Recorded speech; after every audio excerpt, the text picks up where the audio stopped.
20 maart binnen de Provinciale Statenverkiezingen. Om de 4 jaar kiezen wij een nieuw provinciaal bestuur. Er stemt op een lid van een partij die bij genoeg stemmen vertegenwoordigt zal in de Provinciale Staten.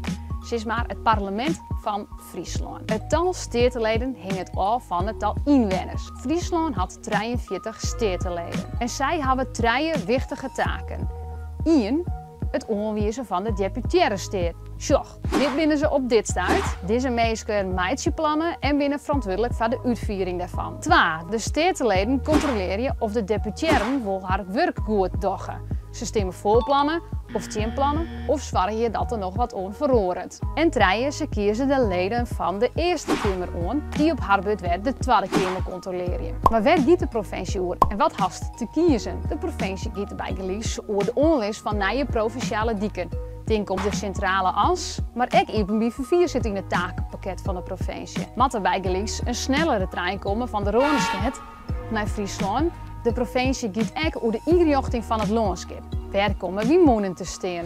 Matten de vaarwegen verbeteren worden en wat doen we met skeer terug gewonnen? En wat de provincie ook heel wichtig vindt is het Friesk.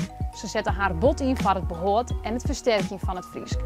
En voor u is ook net onbelangrijk, ze jou de omroep subsidie. Om al die plannen uit te vieren had de provincie een begroting van goed 400 miljoen euro. Ter vergelijk, het Rijk joeg vorig jaar haast 300 miljard euro uit. En zocht er nou een stoeptegel loszitten, dan was net naar de provincie, maar naar de gemeente. Vergunning voor het tuinhuisje, gemeente.